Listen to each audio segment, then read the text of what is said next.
제목을 한번 읽어보겠습니다. 시작.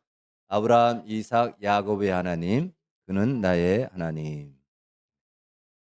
창세기 48장, 49장은 야곱이 죽기 전에 임종 전에 그 자녀들을 불러 모아놓고 자신이 경험한 하나님, 자신이 고백하는 하나님의 이름으로 축복을 하는 장면입니다.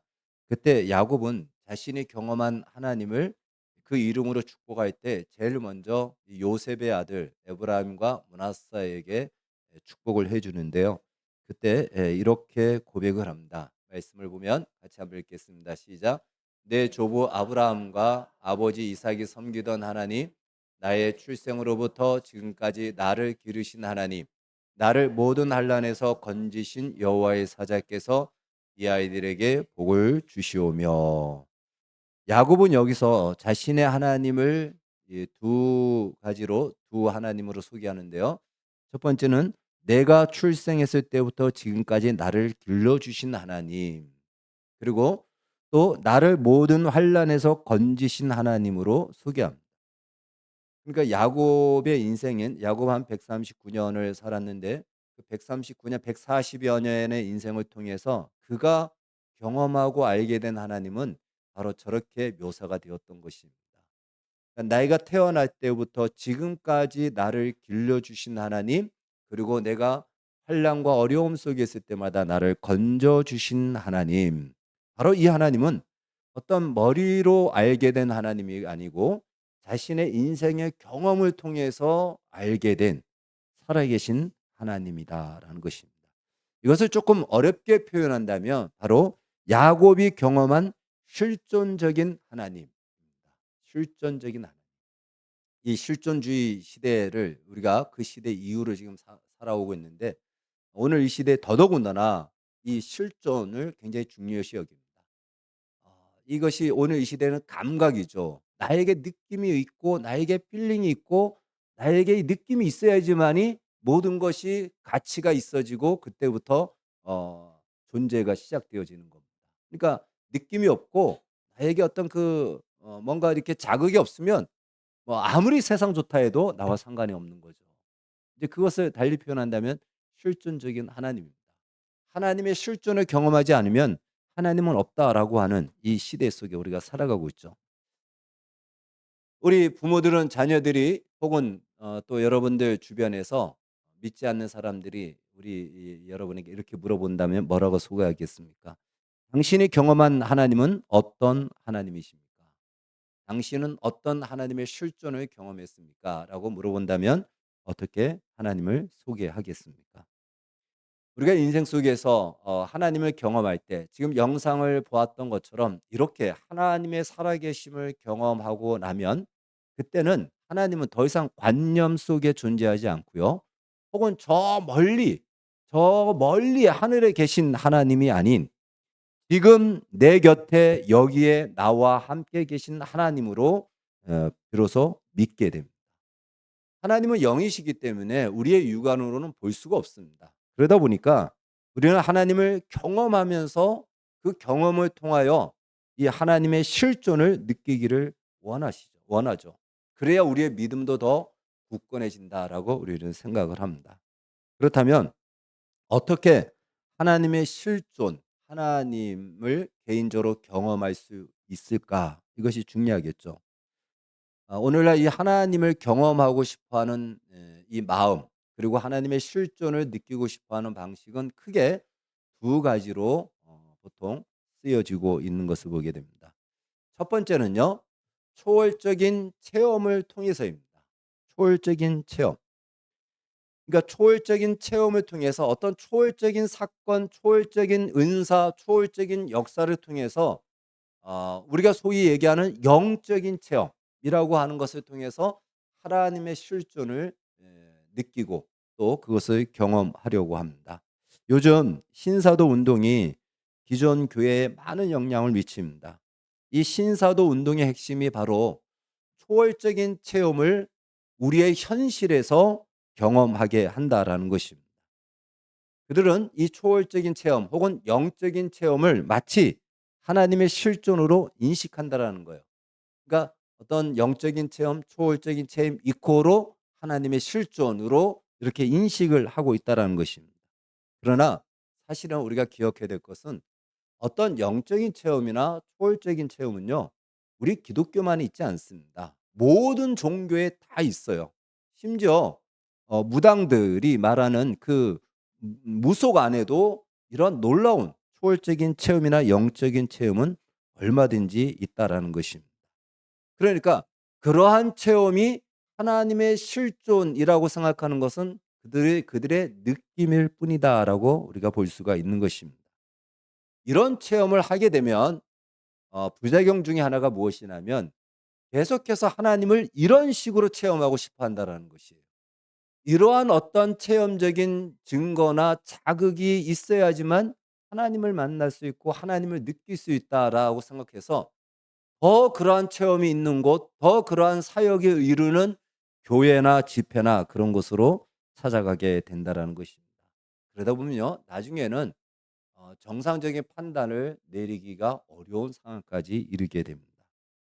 다시 말해 그런 체험을 추구하는 것은 사실 성령의 역사와 상관없이도 얼마든지 이루어질 수 있다라는 것이에요.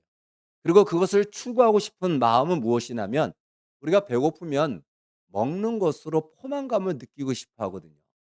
먹는 것으로 포만감을 느끼고 싶듯이 우리 안에 있는 성령과 상관없는 영적인 어떤 욕구를 채우고 싶은 영적인 카타르시스를 느끼고 싶어 하는 그러한 마음에서 이러한 체험과 이러한 영적인 체험과 초월적인 어떤 사역의 자리에 나아가는 것을 보게 됩니다.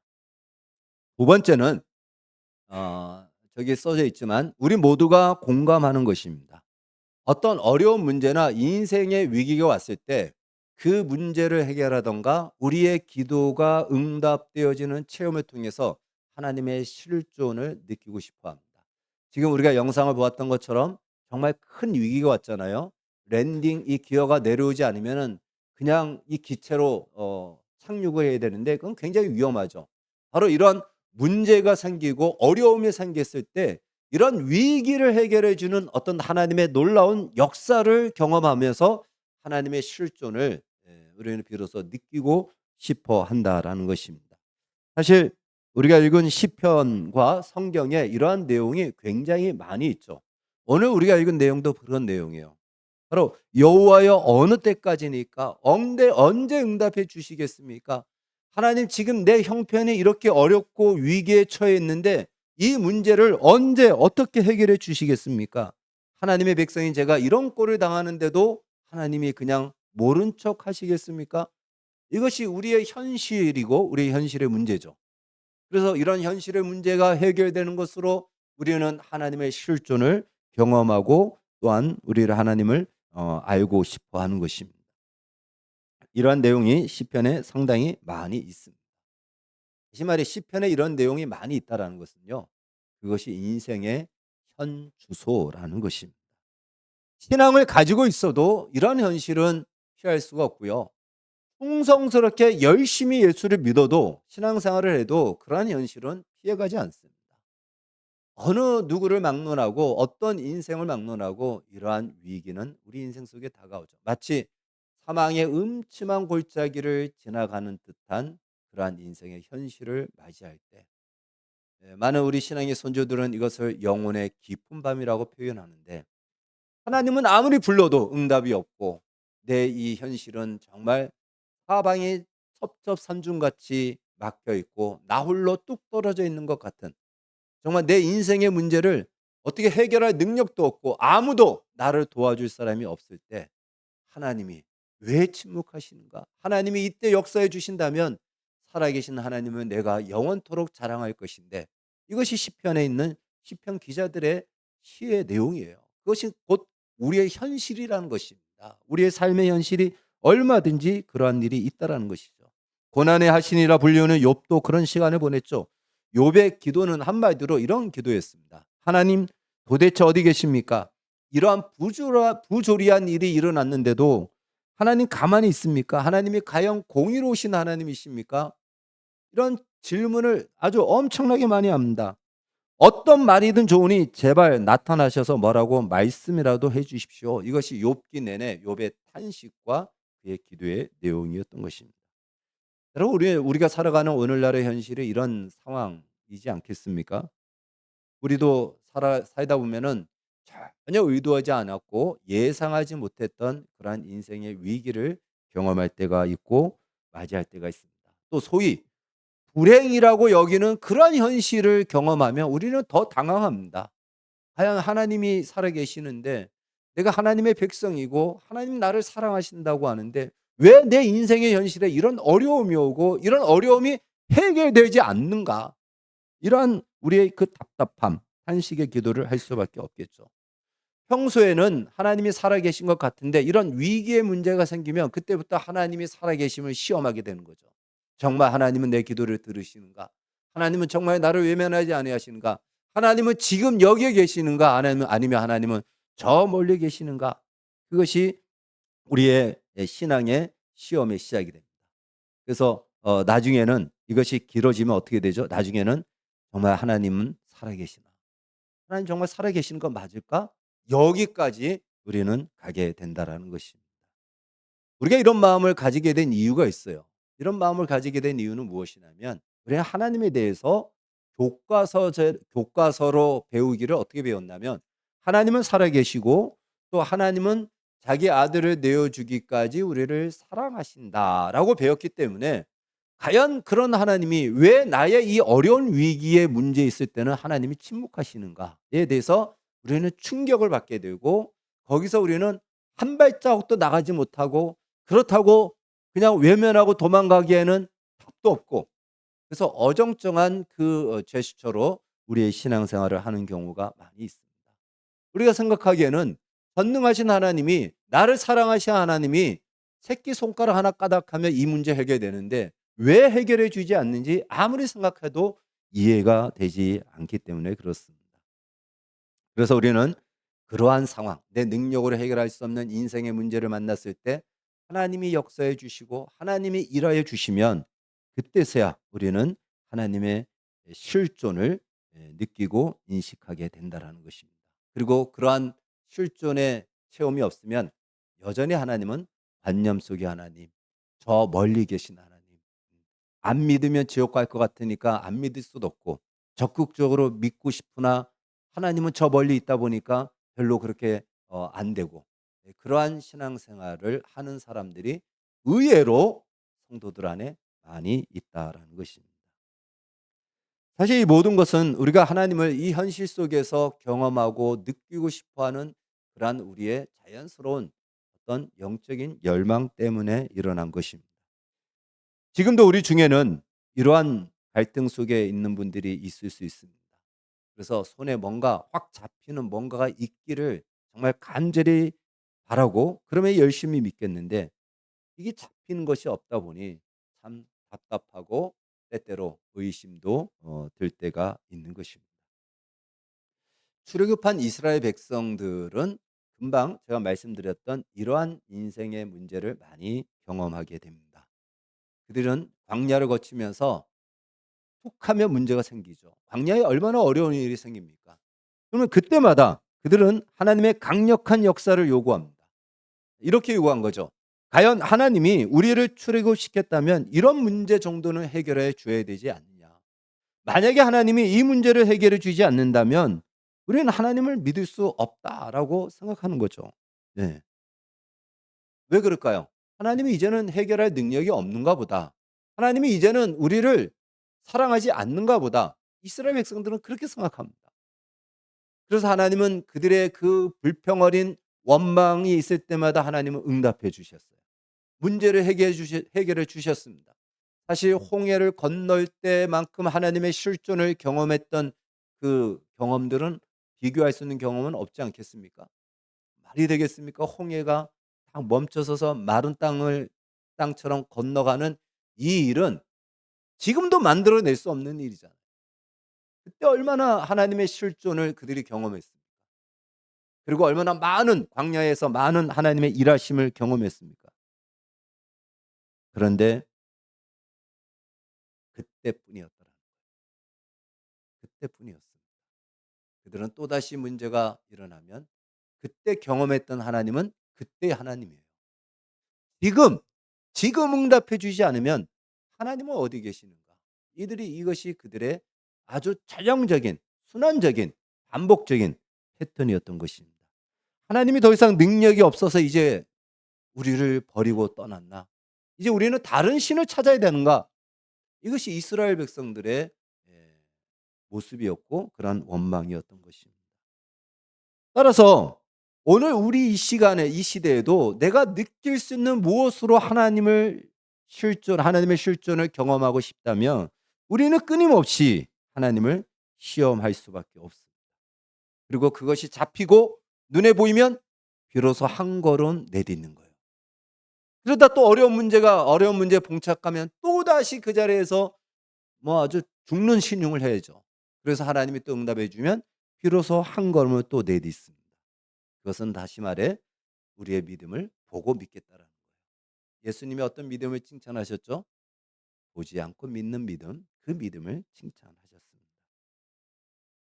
그럼에도 불구하고 그것이 정답이 아니라는 것을 알지만 나의 현실의 문제는 해결되지 않고 그 상황은 나아지지 않고 여전히 더 수렁으로 빠지는 것 같고 기도를 해도 어떤 응답이 없으면 너무 답답한 나머지 시원하게 답을 주는 곳으로 찾아가고 싶은 마음이 사실 신자들도 마찬가지라는 것입니다. 예수 믿지 않는 사람은 이런 문제가 생기면 어디 찾아가죠? 인생이 풀리지 않으면 어디 찾아가죠? 네, 무당을 찾아가죠. 믿는 사람들도 그런 마음 얼마든지 그런 유혹을 받을 수 있습니다. 그래서 실제로 무당을 찾아가기에는 이건 참 믿는 사람으로서 품위가 아니고 자존심이 상하니까 무당을 찾아갈 수는 없고 무당처럼 사역하는 사람들을 찾아가게 된다는 것입니다. 그런 마음의 유혹을 우리는 얼마든지 받을 수 있다라는 것입니다. 다시 말해 우리는 우리 자신이 느낄 수 있는 어떤 외적인 증거나 내적인 어떤 자극을 통해서만 하나님을 인식할 수밖에 없는가? 우리가 하나님을 인식할 수 있는 방식이 과연 그렇게밖에 없는가? 그 방식밖에 없는가? 그러다 보니까 우리는 끊임없이 그런 어떤 초월적인 사역이 펼쳐지고 초월적인 은사가 나타나고 기도 응답이 팍팍 이루어지는 그런 곳을 쫓아다니고 찾아다니게 되는 것이거든요. 그런 역사가 없다라는 얘기가 아니에요. 그런 역사 얼마든지 일어나고 지금도 일어납니다. 그러나 그것밖에 없단 말인가?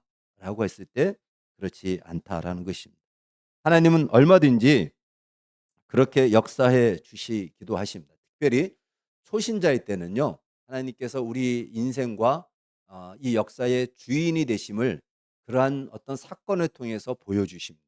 그래서 초월적인 역사를 통해서 또 우리의 기도의 응답을 통해서 하나님은 살아계시고 하나님의 이 모든 것들을 통치하시는 분이심을 나타내 보이실 때가 많이 있습니다. 그러나 그것은 초신자일 때 그렇다라는 거예요. 다시 말해 어린 아이에게 대하는 부모의 방식인 것입니다. 그러나 하나님은 우리가 어린아이에 머물러 있지 않고 자라가기를 원하죠. 성장하기를 원하죠. 그래서 실제로 우리가 보기에는 문제예요. 그래서 이 문제를 해결하는 것이 우리의 급선무입니다. 그러나 하나님은 오히려 그 문제를 통해서 우리를 연단하고 우리의 믿음을 키우고 하나님의 일하심을 보이고자 하신다면 우리는 우리의 현실에서는 이 문제가 해결되는 것이 우리에게는 하나님의 실존이지만 하나님은 그 문제를 해결해 주시지 않으십니다. 어느 일정한 시간까지는 우리가 아무리 기도해도 그 문제는 더 악화 일로로 빠지게끔 할 수 있다라는 것입니다. 뿐만 아니라 우리가 어떠한 내가 경험하는 하나님, 내가 기도를 해서 응답을 받고 또 어떤 초월적인 역사를 통해서 응답을 받고 그런 체험을 통해서 경험하는 하나님이 그런 하나님만을 진짜 하나님이라고 생각한다면 나중에는 하나님은 주관적인 하나님이 되는 것입니다. 다시 말해 하나님을 내 경험 안으로 축소시켜서 그 하나님을 내가 조종할 수 있다라고 생각한다라는 것입니다. 그래서 하나님은 우리의 인생의 현실의 문제를 때때로 해결해 주시지 않으세요. 응답해 주시지 않습니다. 그것은 내가 기도하면 하나님은 기계적으로 응답해 주시는 하나님이 아니라는 것도 우리에게 알려주시므로 우리의 인생의 주관자가 주인이 내가 아닌 하나님이라는 것을 비로소 깨닫게 해 주십니다. 그렇다면 우리는 오늘 시편의 이 기자가 고백했던 것처럼 시편 기자의 고백이 오늘 우리가 읽어서 알겠지만 주여 어느 때까지니까 언제까지 잠잠하시겠습니까? 막 그 얼마나 간절한 인생의 어두운 밤을 통과하고 있는지 충분히 이 안에 표현되고 있습니다. 그러한 우리의 인생의 깜깜한 시간을 어떻게 견디어 낼 수 있을까요? 구약 성경에는 하나님께서 자신을 계시할 때 이름으로 계시해 주시는데 특별히 하나님께서 영원히 내가 이 이름으로 불려지기를 원한다라고 하면서 주신 이름이 있습니다. 그것이 바로 오늘 제목인 아브라함의 하나님, 이삭의 하나님, 야곱의 하나님. 출애굽기 3장 15절 말씀 같이 한번 읽겠습니다. 시작. 하나님이 또 모세에게 이르시되 너는 이스라엘 자손에게 이같이 이르기를 너희 조상의 하나님 여호와 곧 아브라함의 하나님, 이삭의 하나님, 야곱의 하나님께서 나를 너희에게 보내셨다 하라. 이는 나의 영원한 이름이요 대대로 기억할 나의 칭호니라. 아멘. 아브라함, 이삭, 야곱의 하나님이란 이 칭호는요. 성경 전체에 한 23번 정도가 쓰여졌습니다. 예수님도 마태복음, 마가복음, 누가복음에서 하나님을 이렇게 가리키고 이렇게 말씀하셨습니다. 아브라함, 이삭, 야곱의 하나님이란 아브라함의 인생이 175년입니다.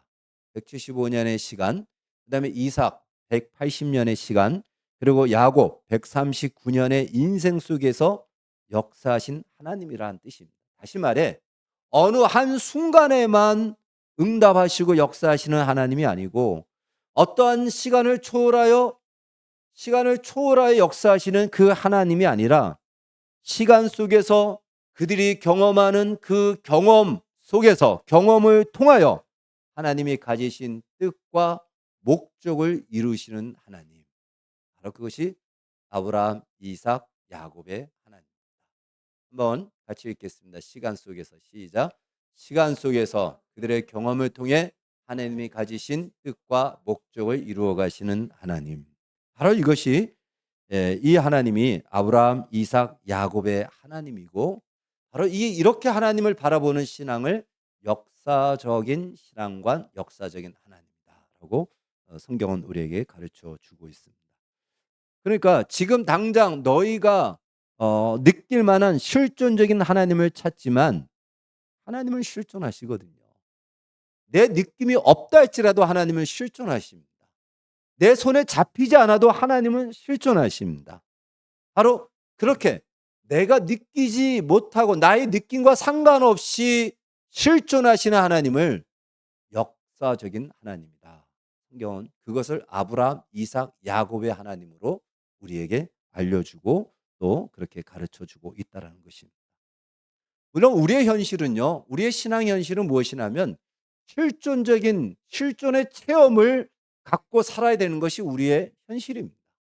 하나님 지금 살아서 역사하시는 그 증거와 그 분명한 현장을 우리가 경험하고 그것을 붙잡고 나아가는 것이 우리의 신앙의 또 우리 삶의 현실입니다. 그러나 하나님이 언제나 나의 경험을 통해서만 만약에 하나님이 느껴지고 또 그렇게 형성된다면 하나님은 내 문제를 해결해 주는 해결사 밖으로는 우리에게 인식되지 않는다는 것입니다. 그야말로 내가 주인이고 하나님은 보조가 되는 겁니다. 내가 호리병 주인이고 하나님은 호리병 안에 있는 진이가 된다는 것입니다. 그것은 바로 하나님을 우상으로 만드는 지름길이 되는 것입니다. 하나님은 우리가 하나님을 그렇게 인식하기를 우리가 하나님을 그렇게 만나기를 원치 않으십니다.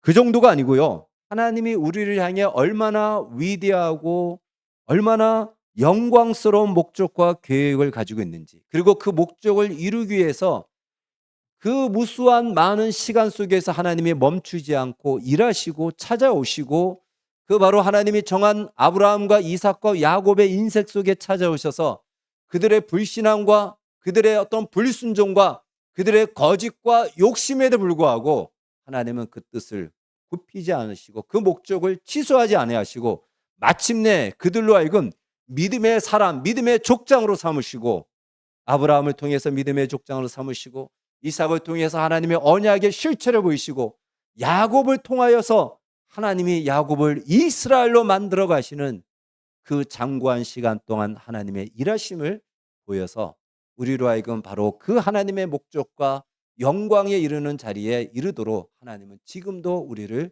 붙잡고 계시고 우리 속에 역사하신다는 것을 알기를 원하는 것입니다. 그래서 우리의 실존적으로는 하나님이 응답되지 않지만 우리가 무엇을 가지고 이 어려운 시간을 견뎌낼 수 있다고요? 아브라함, 이삭, 야곱의 하나님, 이 역사적인 하나님을 통해서 우리는 이 시간을 견뎌낼 수 있는 힘을 얻을 수 있는 겁니다. 그 하나님은 바로 나의 하나님이 되기 때문에 그렇습니다. 그 역사적 시간을 통해서 하나님이 만들어낸 것이 무엇인지를 보라는 것이에요. 아브라함, 이삭, 야곱이 얼마나 하나님의 말씀에 불순종하고 또 자기 멋대로 자기 욕심대로 살아갔습니까? 하나님이 하지 말라는 걸 찾아서 하고 야곱 같은 인생은 정말 끝까지 하나님의 속을 썩였죠. 그러나 하나님은 그들에게 만들어낸 그 결과를 보라는 거예요. 하나님은 그들을 한 번도 떠나지 않았습니다. 그들의 죄를 짓고 하나님을 거부하는 그 순간에도 하나님은 그들을 외면하지 않으셨어요. 그러나 그들은 실존적으로 하나님을 느끼지 못했습니다. 아브라함이 아기를 낳을 것이라 했지만 낳지 못했을 때 하나님을 실존적으로 느꼈을까요? 못 느꼈잖아요. 그러니까 어떻게 했습니까? 하갈을 통하여 아기를 낳은 거 아니에요. 네. 자신의 방법으로 일을 처리한 거 아닙니까? 그러한 불순종과 불신앙이라고 해서 하나님이 외면하고 떠났느냐? 그렇지 않다라는 것이 성경의 증언이에요. 하나님은 여전히 그들 속에 그들 곁에 그들과 함께 하셨고 그들을 향하여 가지신 그 목적과 뜻을 하나님은 끝까지 이루셨다라는 것이 아브라함과 이삭과 야곱의 하나님이라는 것입니다. 따라서 우리는 우리의 현실이 캄캄하여 어느 때 이 문제가 해결되고 어느 때 이 터널이 지나갈까 하는, 그래서 우리가 기도할 수 있는 것은 주여 어느 때까지입니까? 언제까지입니까? 좀 살려주세요라는 탄식이 나오는 그러한 현실을 우리가 살아간다 할지라도, 그리고 하나님은 그 속에서 아무런 미동도 하지 않는 것 같고 내 기도는 마치 그냥 땅에 떨어지는 것 같은 현실 속에 있다 할지라도 우리가 낙심하지 않을 수 있는 이유가 바로 하나님은 아브라함의 하나님, 이삭의 하나님, 야곱의 하나님으로 불려지기를 하나님은 기뻐하신다는 것입니다. 바로 하나님은 그 역사 속에서 일하시고 지금도 우리가 느끼지 못하고 우리의 기도가 응답되지 않는다 할지라도 하나님은 우리와 함께 하신다라는 이 사실을 우리에게 가르쳐 주고 있는 것입니다. 우리는 시간이란 역사 속에서 살아갑니다. 그래서 그 시간이란 역사 속에서 우리의 현실적인 문제를 하나님의 초월적인 능력으로 한 번에 해결하고 싶어 하는 것이, 그래서 그렇게 되면 하나님도 좋고 나도 좋고 얼마나 좋아요. 난 문제 해결이 돼서 좋고 하나님을 인식할 수 있고 하나님을 믿을 수 있으니 하나님한테도 좋고 나한테도 좋지 않습니까? 우리의 생각은 그러할지라도 그것은 하나님의 방식이 아닐 수 있다는 것입니다. 물론 실존적으로 하나님이 역사하지 않는다라는 것이 아니에요. 우리가 원하는 시간대에 역사하지 않을 수 있다는 것입니다.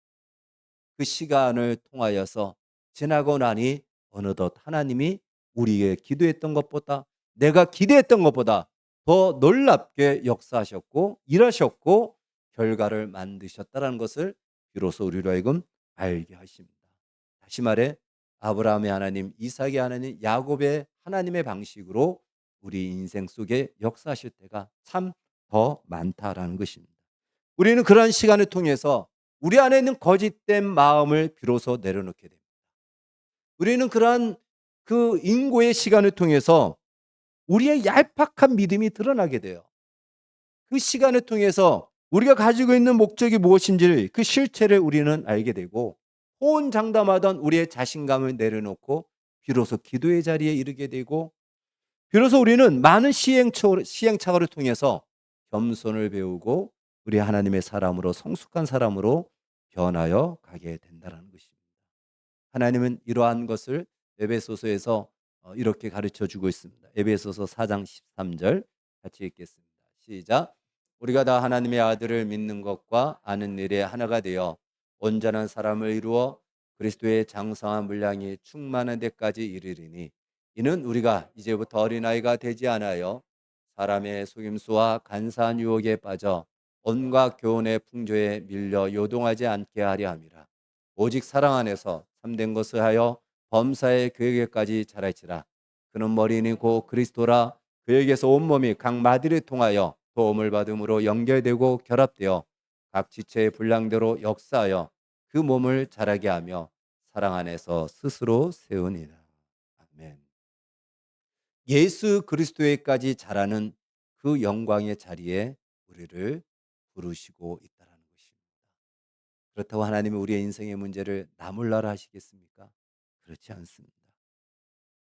이 말씀을 꼭 기억하십시오. 마태복음 6장 26절 30절 같이 읽겠습니다. 시작. 공중의 새를 보라. 심지도 않고 거두지도 않고 창고에 모아 들이지도 아니하되 너희 하늘 아버지께서 기르시나니 너희는 이것들보다 귀하지 아니하냐. 오늘 있다가 내일 아궁이에 던져지는 들풀이도 하나님이 이렇게 입히시거든 하물며 너희일까 보냐. 기억하십시오. 하물며 너희일까 보냐. 들풀도 하나님이 입히시고 또한 하나님께서 보호하시고 자라게 하시는데 하물며 너희일까 보냐. 로마서 8장 32절 같이 읽겠습니다. 시작.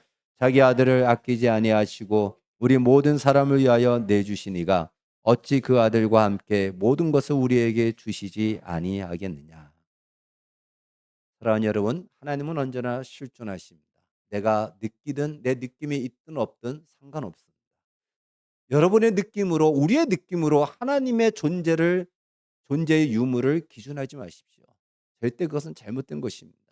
내 느낌이 있어야 하나님이 계시고 내 느낌이 없으면 하나님이 안 계시고 매우 위험합니다. 신사도의 부작용이 바로 이것입니다. 그래서 계속 그 느낌을 자극하고 그 느낌을 찾아다니게끔 하고 그 느낌이 있는 곳이야말로 마치 하나님의 임재가 있는 것처럼 그렇게 이야기하고 그렇게 유혹합니다. 아까 우리가 말씀을 읽었죠? 간사한 유혹에 넘어가지 말라는 거예요. 그런 거짓말에 속지 말라는 것입니다. 하나님은 말씀하셨고 아브라함, 이삭, 야곱의 하나님처럼 역사와 시간 속에서 우리의 인생 속에서 지금도 일하시고 계시기에 하나님은 지금도 실존하신다라는 것입니다. 하나님께서 자기 아들을 내어주신 이가 이제는 나몰라라 하겠습니까? 우리가 죄인 되었을 때 자기 아들을 내어주셨다면 자녀가 되었고 백성이 된 지금이야 얼마나 하나님이 더 큰 관심과 더 큰 정성으로 우리를 붙들고 우리와 함께하지 않겠습니까? 어떤 현실 속에 처해있든 그 현실이 정말 잘못된 현실, 즉 나의 실수와 나의 선택으로 말미암아 벌어진 현실과 상황이라 할지라도 하나님은 그 현실과 경험을 통해 내가 원하는 결과가 아닌 하나님이 원하시는 결과의 자리로 우리를 세워가십니다. 내가 선택한 잘못된 실수인데 그 실수가 오히려 걸음이 되어 하나님이 만드시는 그 자리에 우리를 세우게 하시는 우리의 인생을 멋진 인생으로 만들어 가시는 하나님. 그분이 바로 아브라함의 하나님, 이삭의 하나님, 야곱의 하나님이십니다. 이 사실을 믿는 것은요. 뭔가 느낌이 와서 믿는 것이 아닙니다. 성경이 그렇게 증거하고 있기 때문에. 우리의 믿음은 바로 하나님의 말씀에 근거하여 보지 않지만 이 믿음으로 하나님의 말씀을 아멘하여 믿는 것이 우리의 믿음인 것입니다. 그리고 그 믿음은 결코 틀리지 않을 것이며 그 믿음은 반드시 우리를 실망시키지 않을 것입니다. 오히려 우리가 믿고 있는 것보다 더 크게 역사하시는 하나님을 만나게 될 것이며 그 하나님이 우리의 인생을 어떻게 펼쳐 만들어 가실지 기대하셔도 된다는 것입니다. 바로 아브라함의 하나님, 이삭의 하나님, 야곱의 하나님, 그 하나님은 바로 나의 하나님이라는 이 분명한 사실과 진리를 우리의 믿음의 발판으로 삼아 캄캄한 터널을 지나가는 우리의 인생 속에서도 결코 낙심하지 말고 하나님을 신뢰하고 의지하며 나아가기를 주의 이름으로 축원합니다. 기도하겠습니다. 하나님 감사합니다. 아브라함의 하나님, 이삭의 하나님, 야곱의 하나님, 그 하나님이 나의 하나님이라는 이 믿음을 가지고 지금 당장 내 눈에 보이지 않고 내 손에 잡히지 않는 내 삶의 현실이라 할지라도 나는 하나님을 의지하고 신뢰하여 아브라함을 아브라함으로 만드신 하나님처럼 나를 하나님의 자녀와 하나님의 멋진 백성으로 만들어 가실 하나님을 기대하며 나아갈 수 있도록 우리에게 믿음을 더하여 주시고 성령 충만함을 더하여 주시옵소서. 예수님의 이름으로 기도하옵나이다.